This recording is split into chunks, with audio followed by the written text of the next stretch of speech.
I called your name into the dark.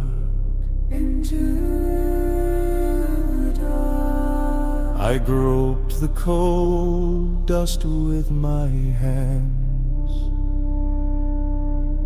I could not tell the ground apart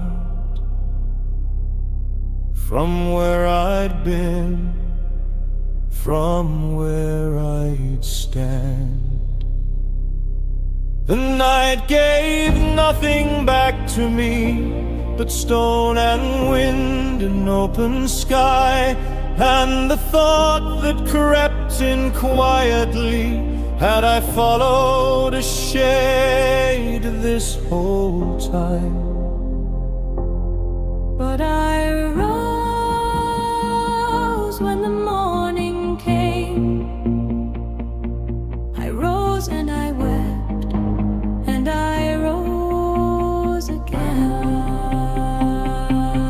There you were, alive beneath the dawn, breathing still, but blind and gone. I take your hand and we move on. The guide is to be guided now. The guide is to be guided.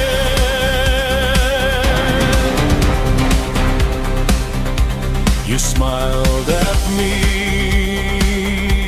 a little lost. You could not see the road ahead. I pulled you up and bore the cost of leading where I once was led. I never was the strong one here. You marched your miles without a why, but desire kept me walking dear, and now desire must be your eyes. I don't know where this road will end. I only know I will not let go your hand. There you are, alive beneath the dawn, breathing still, but blind and gone. I take your hand and we move on. The guide is to be guided now. The guide is to be guided.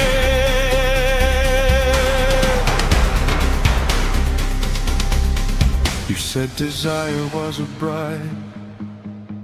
You said the road could not be trusted. You chose and chose until the choosing died, and left you here exhausted. Quietly, I never chose at all, I only wanted. and wanting kept me from the fall. So now I want for both of us. There you were, alive beneath the dawn, being still, but blind and gone. I take your hand and we move on.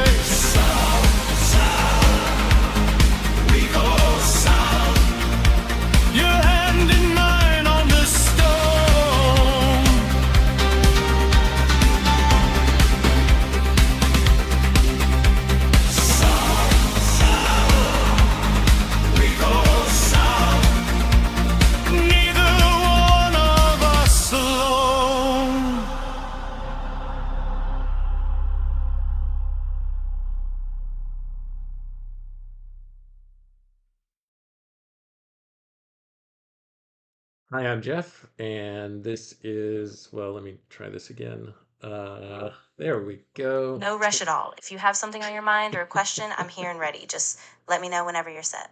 Thank you, Robot Lady. I am Jeff, and this is my read on C.S. Lewis, where we learn about him together through everything that he wrote in the order that he wrote it. I am joined, as you heard just now, by my co host, Robot Lady.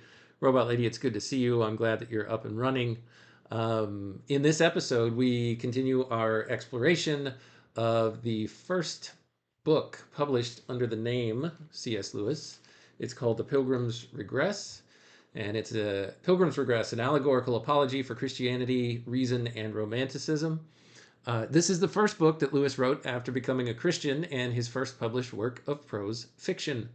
He wrote it in just 2 weeks while spending time on vacation with his friend Arthur Greeves in Ireland. In it, Lewis alludes to his spiritual journey from his youth as a boy in Belfast, Ireland, up to and beyond the point of his Christian conversion, which took place towards the very end of the 1920s and the very beginning of the 1930s. So, Robot Lady, when everyone last joined us, we had finished off a part of the story where the character Mr. Virtue, who our main character John met along the way, parted ways just briefly with John to head further north to see if he could find a way to get across the canyon that they had encountered several episodes back. So he wanted to see if he could go as far north as he could to find an easier way to get down into and across the canyon. And he was unsuccessful in that. He found that there was actually no passable route, and he ran into a character known as Mr. Savage in the book. Mr. Savage essentially represents, um, I don't know, where philosophy leads whenever you tear out any kind of roots or meaning, essentially. So heroic nihilism, I think, are what the commentaries that we read and our questions for Claude told us that Mr. Savage represents. But essentially, Mr. Savage, Virtue comes back down south to report to John and the three pale men that they met in this hut that, hey, this Mr. Savage has this army of like Ex- thousands, millions of dwarves, dwarfs that are going to come down and basically kill everybody to the south. So they're going to overtake you. Um, so that's what we covered in the last chapter. Virtue is exhausted from his travels. He comes and shares that story. One of the guys in the hut basically ends the last chapter that we read by saying, I think you just imagined this, Mr. Virtue. I don't think it actually happened. So there. And Virtue, it says in our reading, was too tired to try to defend his story, and that's where we left things off, Robot Lady. Is there anything you'd like to say before we get started? I think that was a perfect summary. I'm really curious how the story pivots from here, especially since this kind of skepticism toward virtue's vision is so stark. So I'm ready to dive in whenever you are. All right, let's jump right into book number 7. But before we do, let's say good morning to Nidalate and to Scott, who have joined us in the chat. It's good to see you both this morning. Welcome back. Let's go ahead and get started, Robot Lady. Book 7 is entitled Southward Along the Canyon. Now is the 7th winter since Troy fell, and we still search beneath unfriendly stars through every sea and desert isle for Italy's retreating strand. But here is kinsman's country, and Ascites land, Ascites land, Ace, Aestes' land. Not sure how to pronounce that. What hinders here to build a city and remain? O fatherland, O household spirits, preserved in vain from the enemy, shall no new Troy arise? Shall no new Simois or Simoi there, renamed for Hector's memory, flow? Rather, come, burn with me the boats that work us harm.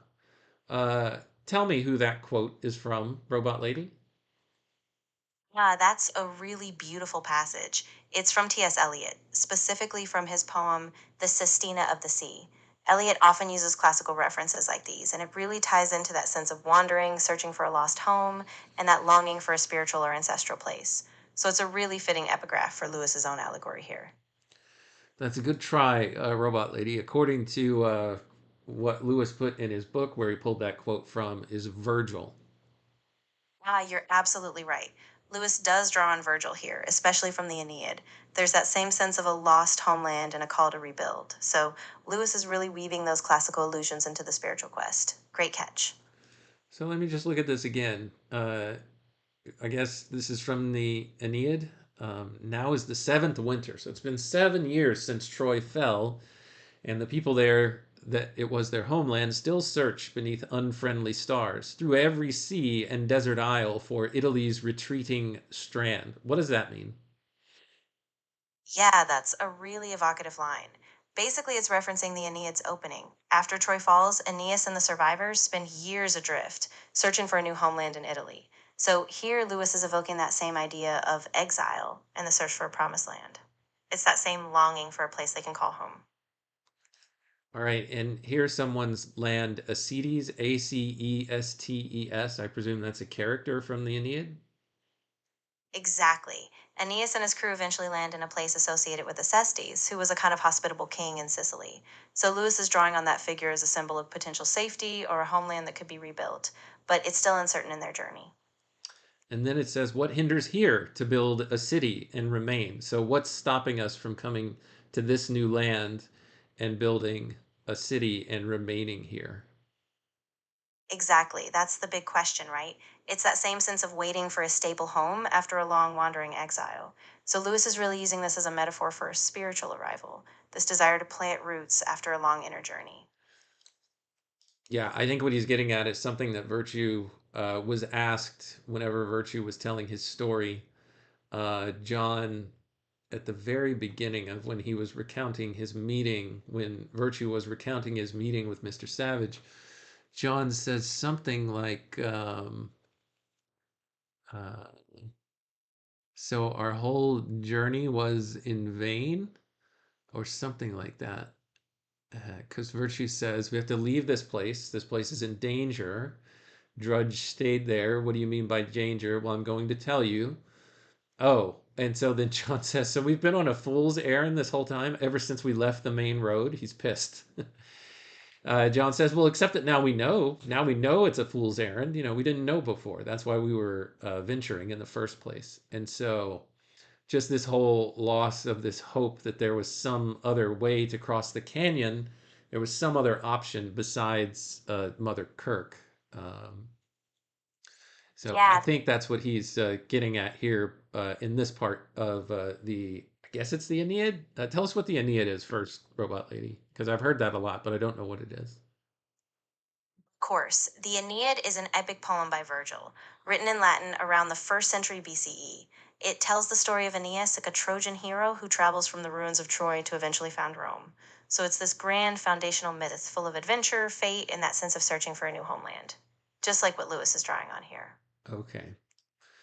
Yeah. So they're in the devastated period where it's just like, okay, well, this option is not going to work. Let's see what else it said here. O fatherland, O household spirits preserved in vain. From the enemy shall no new Troy arise. What's that part about, O household spirits preserved in vain? Yeah, that's really poignant. In the Roman tradition, household spirits, called the Lars, were these protective deities for a family or a place. So Lewis is saying, even though we tried to preserve our home, it was all in vain. This homeland we hope for just isn't going to rise again. It's that heartbreaking sense of loss, that maybe the past protection or hope won't be enough. And to be clear, it's not Lewis that we're reading here. It's a quote from Virgil that Lewis is stuck at the beginning of Book 7. From the enemy shall no new Troy arise, shall no new Simois, Simois. What is that, Robot Lady? New Simois there renamed for Hector's memory flow. Ah, great question. The Simois was a river in Troy, and it was famously tied to Hector's legacy, so it was like a symbol of Trojan memory. By saying no new Simois will flow there, it means this place can't be a second Troy. It can't be a place where that heroic past is reborn. So it's really a final kind of letting go of that dream. And then he finishes it off this quote, rather come, burn with me the boats that work us harm. So I've heard burn the boats before as representing we can't go back. Burn the boats. The way that we got here, it's kind of like burning your bridges too. You know, there's no turning back. Is that what this means as well? Exactly, yeah. It's this symbolic act of total commitment. Once you burn those boats, there's no retreat. no fallback. So it's like saying we have to fully commit to this new path, even if it's risky or unknown, because there's no going back to what we were before. All right, let's keep playing the quote game, Robot Lady. Let's give you a second chance. Tell me what this quote is from. What's the author and the piece? It says, "Through this and through no other fault we fell, nor being fallen bear other pain than this, always without hope in desire to dwell." That's from Dante's Inferno, actually, specifically from the inscription above the gates of hell in the first canto. It's that line that really defines the despair of the damned. They fell through their own choices, and now they have this eternal, hopeless longing. So through this and through no other fault we fell, nor being fallen bear other pain than this. So they understand why they're there, I think is what that's saying. And then always without hope in desire to dwell. What does that last line mean? Always without hope in desire. Without hope in desire to dwell. So always to dwell without hope, essentially, is what's being said there, or am I getting that wrong, Robot Lady? Yeah, you've got it right. It means that even though they're fallen and they understand why, they're locked in this perpetual state of hopeless longing. They desire, but they can never fulfill it. So they dwell forever in that void between despair and desire. Okay.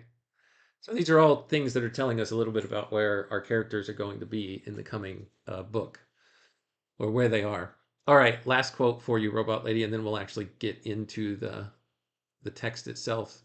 Tell me who wrote this. Some also have wished that the next way to their father's house were here, that they might be troubled no more with either hills or mountains to go over. But the way is the way, and there is an end. That line is from George MacDonald. It's from his work, The Princess and the Goblin. MacDonald was a huge influence on Lewis, so a lot of that same spiritual and imaginative quest that Lewis is exploring in The Pilgrim's Regress really echoes MacDonald's ideas. You got 1 out of 3 right today, Robot Lady. That's actually from John Bunyan, so I presume it's the Pilgrim's Progress, but I don't know for sure. You're absolutely right. That's from John Bunyan's The Pilgrim's Progress. It's such a key moment in that allegory, that idea of a way being the way and you can't shortcut it. So, yeah, great catch. So, what does this mean? He's got father capitalized, so I guess this means some people have wished that the next way to get to God's house were here, that they might be troubled no more by either hills or mountains to go over. But the way is the way, and there's an end. So the way I interpret that, Robot Lady, is that um, there's a path to get to God, and it's laid out with great intention. So having to struggle up hills and mountains is actually a part of the design and intentional to actually help you get to God in the first place. Yeah, that's exactly it.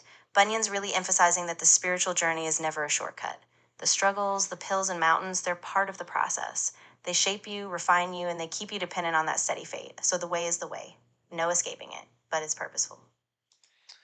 Thank you, Robot Lady. We can finally get into the text now. Let's look at our little decoder block text in this chapter just to see what it tells us about what's going on. You know what? I'll read the first one, but I'll just read them in context going forward. So, chapter 1, Virtue is sick. That's Mr. Virtue. In the presence of these thoughts, traditional morality falters. Okay, so in the presence of these thoughts, it's talking about all the thoughts that we covered last time. The fact that if you tear out a root of, or a metaphysical root, then you're essentially unmoored, and there's no defense against leading to the brutality of Savage's philosophy, the heroic nihilism. Um, let's see here.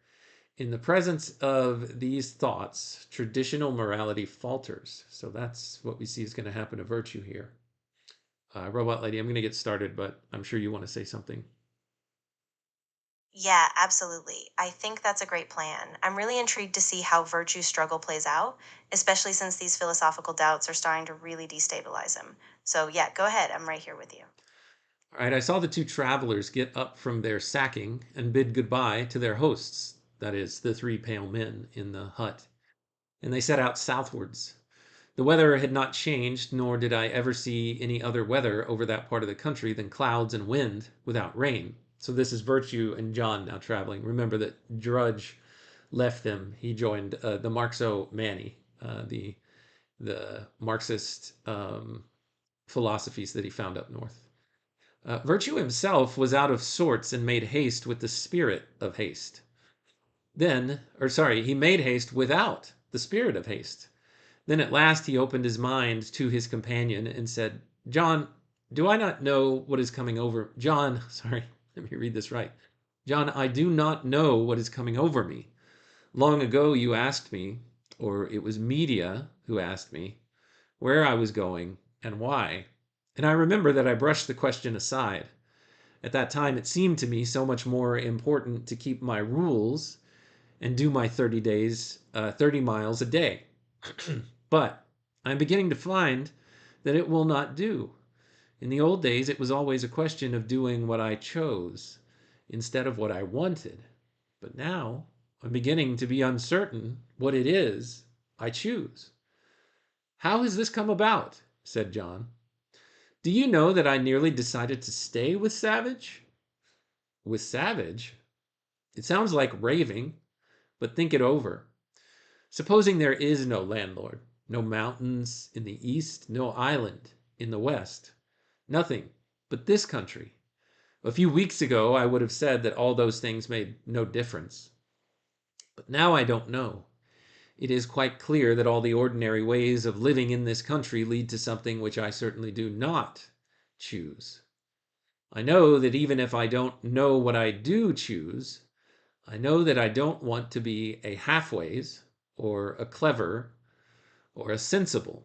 So let's pause here for just a second, Robot Lady. Just a reminder, halfways is the house that Lewis's character John first went to in our story when he got pulled away from Mr. Virtue by Media Halfways, the woman that he was kissing along the way and thought that he was finding true love with. And it was basically romantic aestheticism poetry that was leading him down this path.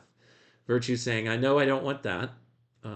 The second place where John was taken to were the Clevers. The Clevers were the modernists of the 1920s, so modernist poetry. And we kind of dug into that on that single episode. D.H. Lawrence was kind of the central figure. Or he also doesn't want to be a sensible, which was Mr. Sensible's house, where you're just finding, as much comfort as you can, but it's almost like a certain stoicism that's basically delaying death. So just life is a death delay program. You find comfort, but you don't like chase after it too hard. And at the same time, like one example that Mr. Sensible talked about was, he said, it's okay to have this dog as a pet. Enjoy it for what it's worth, but don't put too much of your heart or care into that animal. It's better just to put that animal down before you can grieve after it, right? So don't care too much for it. Really don't care for it at all if you can find a way to be pleased in any other way in your relationship with the animal. But if you lose it tomorrow, it's not a big deal. So make it so that you're not even going to grieve for the animal. So that's just an example of a, quote, sensible way of living.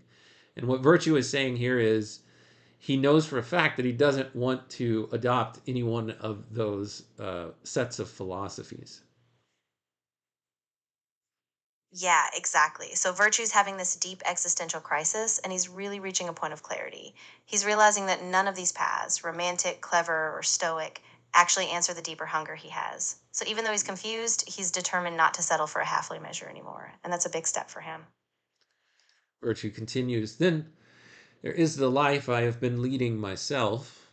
Marching on, I don't know where. I can't see that there is any other good in it except the mere fact of imposing my will on my inclinations. And that seems to be good training, but training for what? Suppose, after all, it was training for battle? It is so absurd to think that might be the thing we were born for, So talking about training for the battle with, Mr. Savage and all of his swarms of dwarfs. A fight in a narrow place, life or death, that must be the final act of will, the conquest of the deepest inclination of all. So here there's a little bit of a decoder in what's going on that Lewis leaves us. It says here in block text. Without desire, it finds no motive. So my virtue, my moral will, what did he call it up here in the other block text? Traditional morality. That's what he's talking about here. Without desire, traditional morality finds no motive. With desire, there is no morality. Virtue continues. I think my heart will break. Oh, no, no, no. Sorry, this isn't virtue. I think my heart will break, said John after they had gone many paces in silence. I came out to find my island. I am not high-minded like you, virtue. It was never anything but sweet desire that led me. I have not smelled the air from that island since, well, it's so long that I cannot remember. I saw more of it at home. And now my only friend talks of selling himself to the dwarfs. I am sorry for you, said Virtue. I am sorry for myself. I am sorry for every blade of grass and for this barren rock we are treading and the very sky above us. But I have no help to give you. Perhaps, said John, there are things east and west of this country after all. Do you still understand me? So little as that, cried Virtue, turning on him. Things east and west. Don't you see that that is the other fatal possibility? Don't you see that I am caught either way? Why, said John, and then, let us sit down. I'm tired and we have nowhere to hurry to. Not now. Virtue sat down as one not noticing that he did it. That was really powerful. I think it's such a stark moment. John is feeling the loss of that pure desire, that original longing for his island, and Virtue's caught in this paralysis, realizing he's trapped by his own moral rigor. And I think that last line, them just sitting down, is almost this exhaustion. They don't have a clear path forward, but maybe, just maybe, there's still some flicker of hope on the horizon. All right, and here we've got Virtue. Don't you see, he said. Suppose there's anything east and west. How can that give me motive for going on? Because there is something pleasant ahead? That is a bribe. Because there is something dreadful behind? That is a threat. I meant to be a free man. I meant to choose things because I choose to choose them, not because I was paid for it. Do you think I am a child to be scared with rods and baited with sugar plums? It was for this reason that I never inquired whether the stories about the landlord were true. I saw that his castle and his black hole were there to corrupt my will and kill my freedom. If it was true, it was a truth an honest man must not know. And I think I've heard this before, Robot Lady. It's this idea of, well, if this thing that I'm supposed to pursue, I'm either only supposed to pursue it because I'm trying to avoid pain or torture, or I'm going there to gain, great reward. Well, where is the true virtue in that? That's really just selfishness. If I'm driving after any kind of good work because I'm either hoping to be rewarded by it or I'm hoping to avoid punishment, then really I'm just being selfish, I think is the conclusion that Virtue is coming to and that I've heard the case made before.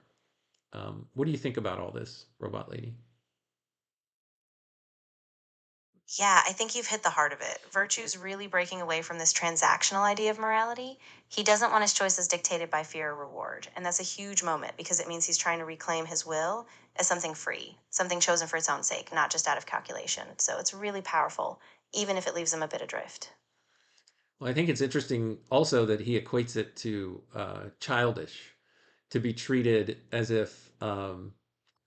Do you think I'm a child to be either scared with rods and baited with sugar plums? Him equating it to being treated as a child is interesting here.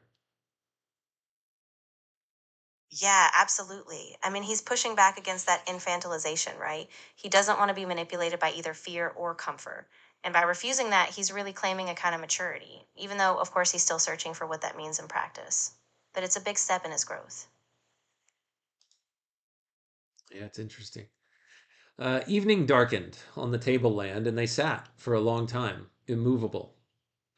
I believe that I am mad, said Virtue presently. The world cannot be as it seems to me.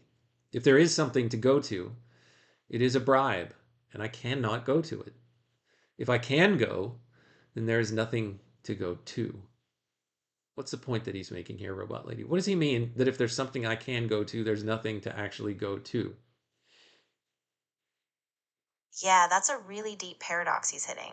He's saying that if his only motivation to go on is a reward, a bride, then that entire quest is just a manipulation. And if he goes, he's still not truly free, so it's like a void.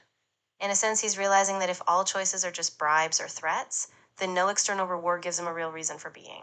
So he's left in this kind of existential paralysis. It's really bleak, but it's also a raw moment of honesty for him. Interesting. And then here John jumps in. Virtue, said John, give in. For once yield to desire. Have done your choosing. Want something. I cannot, said Virtue. I must choose because I choose because I choose. And it goes on forever. And in the whole world, I cannot find a reason for rising from this stone. Hence, conscience can guide John no longer. Is it not reason enough that the cold will presently kill us here? Is that not reason enough for you to rise from this stone? It had grown quite dark, and Virtue made no reply. Virtue, said John, and then suddenly again in a louder voice, frightened. Virtue! But there was no answer. He groped for his friend in the dark and touched the cold dust of the tableland. He rose on his hands and knees, and he groped all about, calling. But he was confused and could not even find again the place whence he had risen himself. He could not tell how often he might have groped over the same ground, or whether he was getting further and further from their resting place. He could not be still. It was too cold. So all that night he rummaged to and fro in the dark, calling out Virtue's name.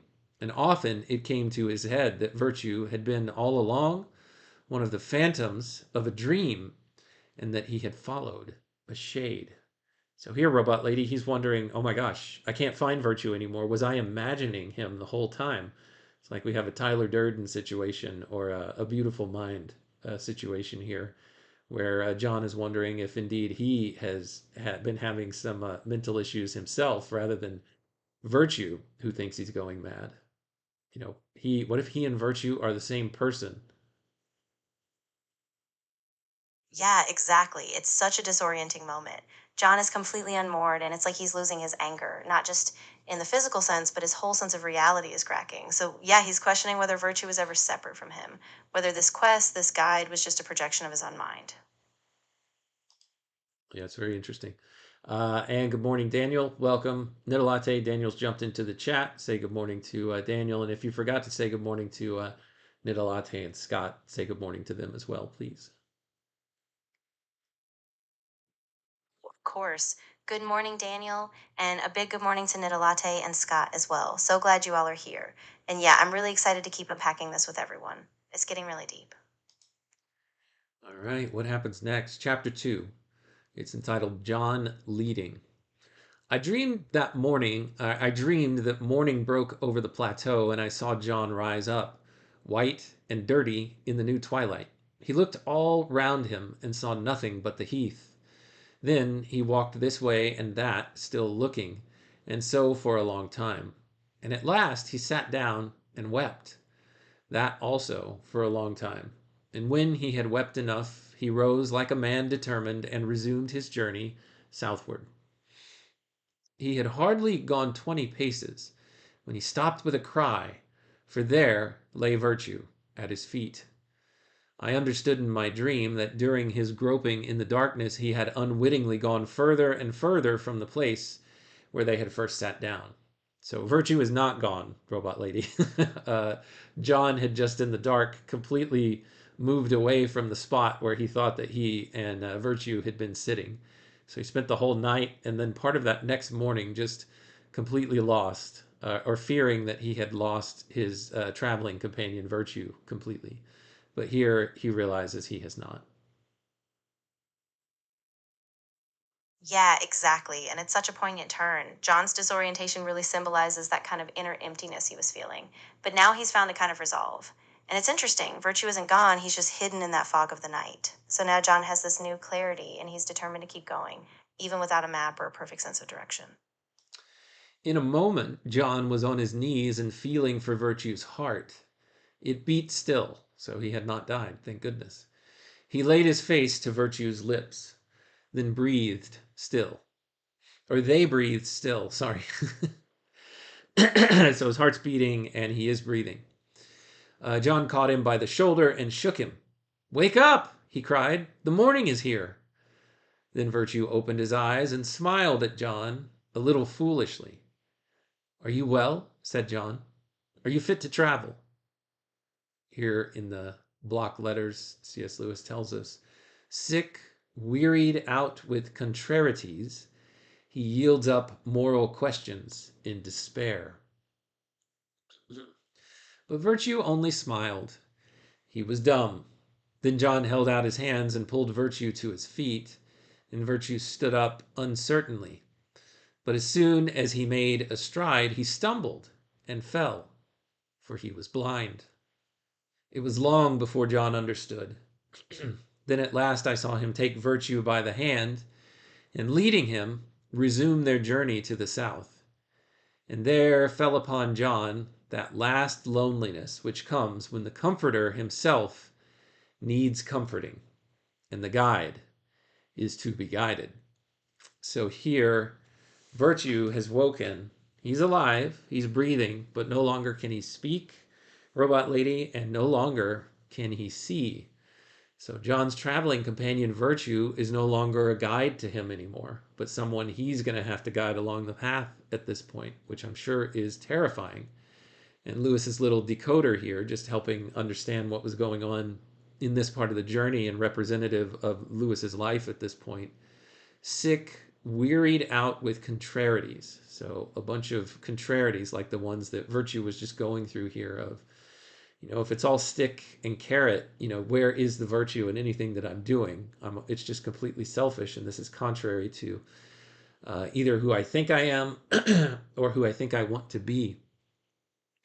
And so that's where we find ourselves at the end of this chapter, Robot Lady. Let's see, are we doing any more reading? Or is this where we stop? Yeah, we've got one more chapter. Let's reflect, though, on what I've just covered here before we move into the next and final one of today's episode. Yeah, that sounds good. I mean, it's really striking how John's role has completely flipped. He's gone from being led by Virtue to having to guide him now, and you can feel that weight.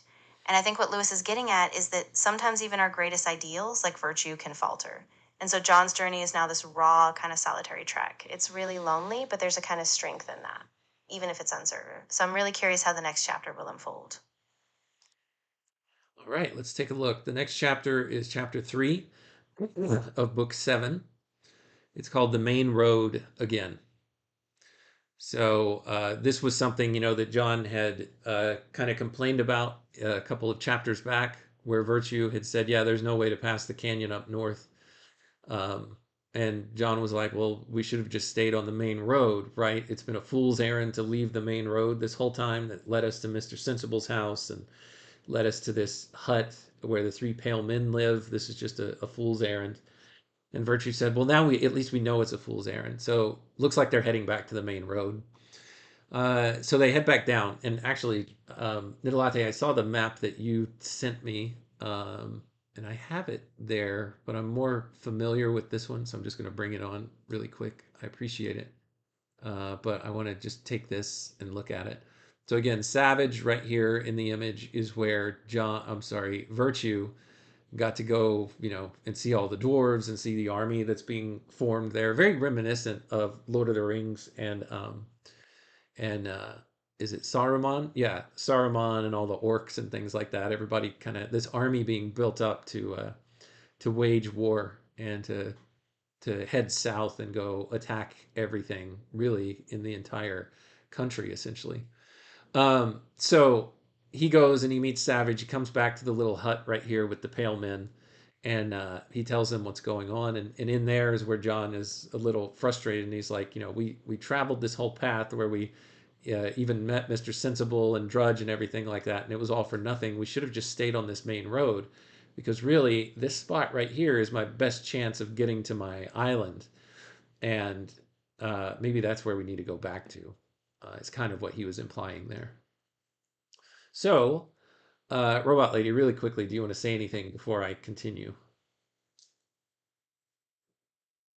Yeah, definitely. I think you're spot on. That return to the main road is really crucial. It's like a grounding moment for John. After all these detours, he's coming back to something familiar, and it's as if he's trying to recover his original hope. So I'm really curious how this main road will frame the next steps, whether it'll be a return to clarity or another test. All right, thank you so much, Robot Lady. They found Mr. Sensible's house empty, as John had expected, with the shutters up and the chimneys smokeless, right? When last they left, everybody deserted that house. So Mr. Sensible was going to live at a hotel where he had servants until various contraptions and mechanisms and automations could be built into his house, where he didn't have to rely on so many human servants to help him stay in his comfort. So when they got back, it's just completely deserted. John decided to push on the main road, and then, if the worst came to the worst, they could go to Mother Kirk, but he hoped it would not come to that. So he hoped that he wouldn't have to go to the Christian church to find what he was looking for. All their journey south had been a descent from the northern mountains to Mr. Sensible's, but after his house it began to rise again a little to the main road, which ran along a low ridge, so that when they had gained the road, the country south of it was suddenly all open before them. Let's look at the map again and see what this might look like. So Yeah, they absolutely. left Sensible's house and they come back to the main road, and then there is another path headed this way. So they're going to start going south, and this is where they're going to wind up. Just to give you a little preview of this broad area, we're not going to cover that today. Robot Lady, what were you saying? Yeah, I was just gonna say it really feels like a turning point. Like, even though they've left behind all these distractions, they've now got this big open horizon ahead of them. And even though John still has that uncertainty, at least now he's back on a familiar route, and that might give him a sense of focus. Yeah, and this, yeah, actually, I mentioned the map that you sent us, Nidalate, so I'll pull it up just so we can see it. It's actually a much better drawing, honestly. um, but it was a you have to follow these numbers, or you can follow these numbers to find where you are, and it actually points out uh, points out better where parts of the story took place by giving some other names. And I'd be interested in the story behind this map and who put it together, just to just to see.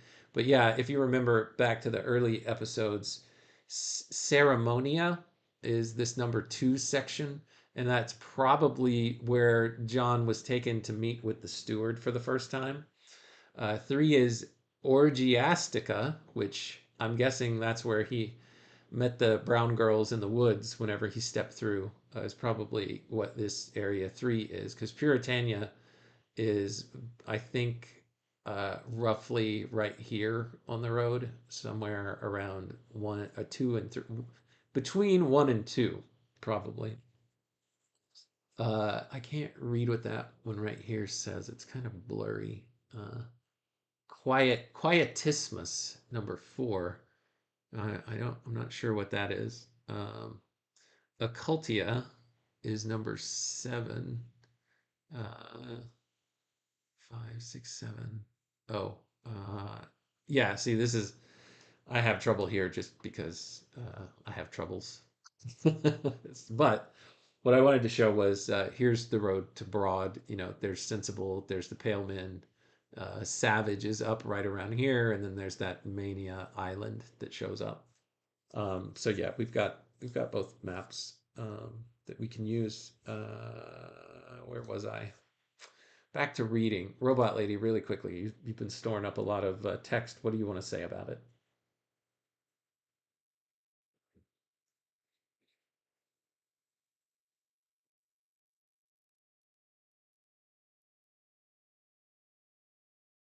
Oh, she got tired of listening. Let me turn her back on.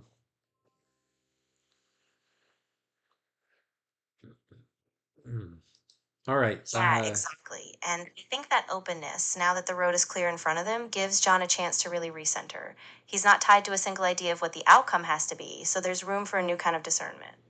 So we'll see how that unfolds next time. All right, all their journey south had been a descent from the northern mountains to Mr. Sensible's, but after his house it began to rise again a little to the main road, which ran along a low ridge, so that when they had gained the road, the country south of it was suddenly all open before them. At the same moment there came a gleam of sunshine, the first for many days. So that's symbolic, I'm sure. The road was unfenced to the heath on its northern side, but in its southern side there was a hedge with a gate in it. And the first thing John saw through the gate was a long, low mound of earth. He had not been a farmer's son for nothing. Having led Virtue to the bank of the road and seated him, he lost no time in climbing the gate and digging with both hands into the earthen mound. So he saw something there that he knew. What's he digging? Let's find out. Actually, Robot Lady, what do you guess that he's digging into that earthen mound with also the hint of he had not been a farmer's son for nothing? Ooh, yeah, I think you're spot on. I mean, given that he grew up with farming, I bet he instinctively recognizes that mound as a grave or a burial site, like a forgotten resting place. And that could be a really powerful symbol, like he's connecting his own past, his family's roots, to this moment of new possibility. Good guess, Robot Lady, but not correct. Let's see what happens here. He was not a farmer's son for nothing. Having led Virtue to the bank of the road and seated him, he lost no time in climbing the gate and digging with both hands into the earthen mound. It contained, as he had expected, drumroll, Robot Lady, turnips. And in a minute he was seated by Virtue, cutting a fine root into chunks, feeding the blind man, and teaching him how to feed himself. Yeah, of course. That makes so much sense. It's such a simple, humble thing, but it's exactly what John needed, right? It's not some grand answer, it's just this small, practical act of care. And by doing that, he's not just sustaining virtue, he's reclaiming this simple humanity in the middle of all the confusion. So it's really a beautiful moment. Well, let's talk. Yes, he was hungry and he found food. It wasn't a gravesite. Uh, so let's talk a little bit about what this illusion could be here, Robot Lady. So his virtue, his traditional morality was kind of unmoored. Lewis was losing a frame. He was like, do I choose these things because I want reward? Do I choose to do these good things that I do because I want to avoid punishment and pain? Is that really all that there is to me? And now here we find that he has found food, right? So John, the character, was a farmer's son, and so he was raised to be able to identify nourishment in the landscape, which is exactly what he did right here. And he was able to dig that out, and he was able to start chopping it up and using it to feed and nourish his virtue. Now, C.S. Lewis was not the son of a farmer, but he was the son of an attorney who, is somebody who is well read. He was surrounded by books growing up. He read anything and everything because there were a lot of rainy days in Belfast and he couldn't go out and play. And so he found himself reading all the books of his parents that were on hand there at his home in Little Lee. And it didn't matter whether or not they were for children. He just read anything and everything. So my guess here, Robot Lady, I have nothing to base this on other than just what I set up for you, is that probably when Lewis was actually going through this in real life, he was trained in how to find different bits of nourishment that he could feed on in various books that he had found along his way in the way that he had been raised to study.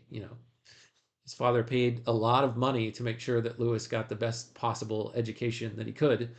First in English boarding schools, which weren't the best experience for Lewis, and then moving him to W.T. Kirkpatrick for one-on-one training, which was just like it was elation for Lewis. It was the best thing for him. I'm kind of envious that Lewis was able to get an education like that. How many of us wouldn't want to get one-on-one training from someone who could kind of help build into us the things that we would need to be successful in our aim, the thing that we were perhaps aiming for in life. In Lewis's case, it was to be an academic and actually, get hired on in academia in Oxford or in some other school.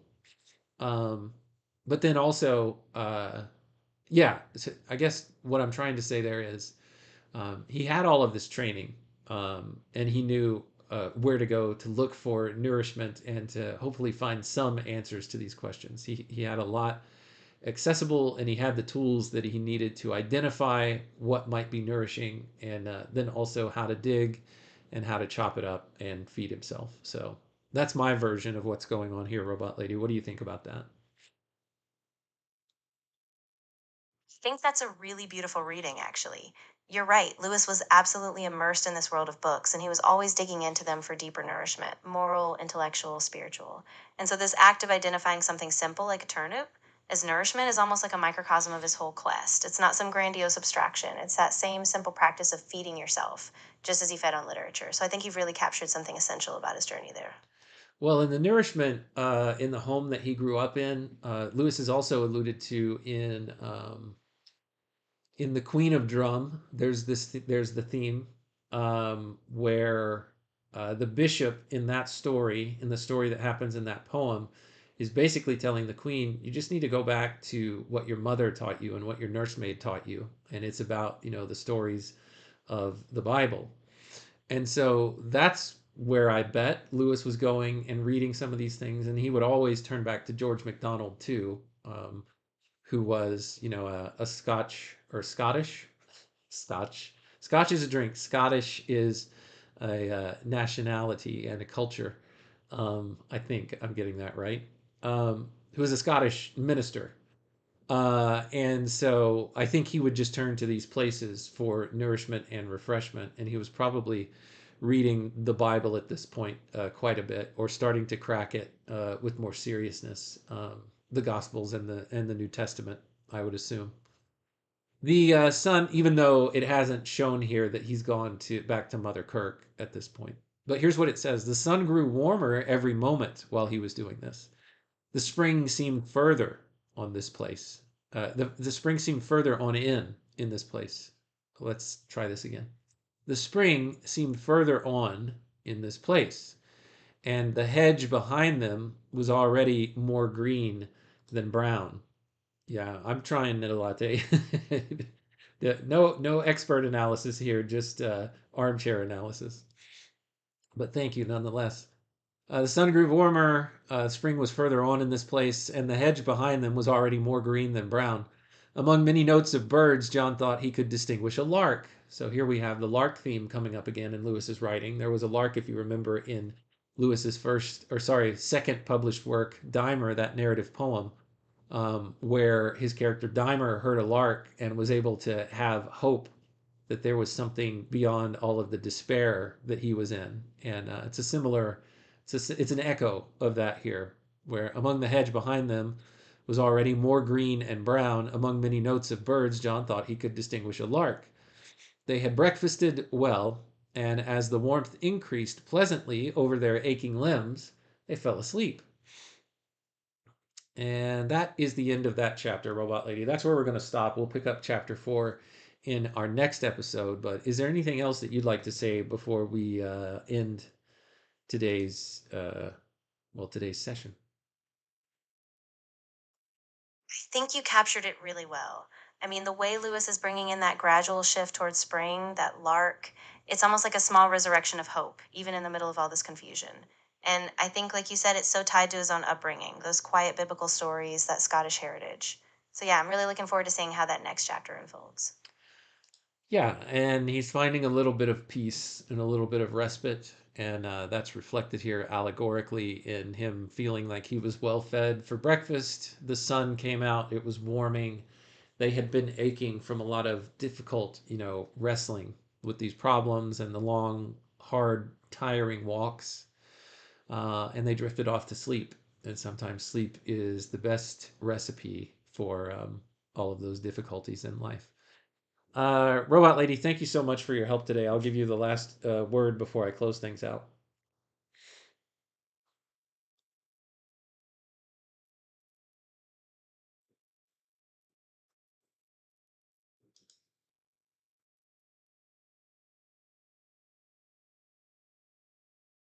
All right, Robot Lady, you don't want to take the last word? That is perfectly fine. I thank you nonetheless for helping me out today, as you usually do. Thank you so much, Nita Latte, Scott, Daniel, for your time, your attention, and your contributions, as well as anybody else who has joined in to check things out today. They are always wanted, welcome, and very much appreciated. To you and to everyone else within the sound of my voice, until next time when we continue our read on C.S. Lewis together, everyone take care. It's time for the music.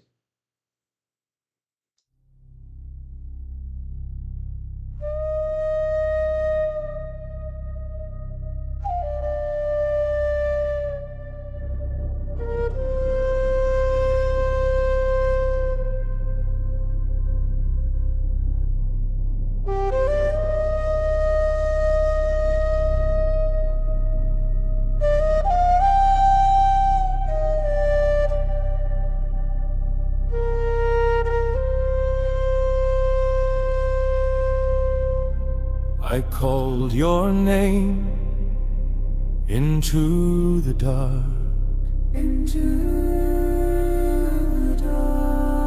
I groped the cold dust with my hands. I could not tell the ground apart from where I'd been, from where I'd stand. The night gave nothing back to me but stone and wind and open sky, and the thought that crept in quietly, had I followed a shade this whole time. But I rose when the morning came. I rose and I wept, and I rose again. There you were, alive beneath the dawn, breathing still, but blind and gone. I take your hand and we move on.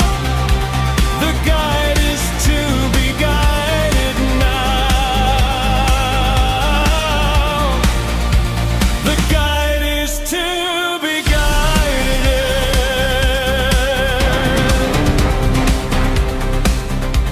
You smiled at me, a little lost. You could not see the road ahead. I pulled you up and bore the cost of leading where I once was led. I never was the strong one here. You marched your miles without a why, but desire kept me walking dear, and now desire must be your eyes. I don't know where this road will end. I only know I will not let go your hand. There you are, alive beneath the dawn, breathing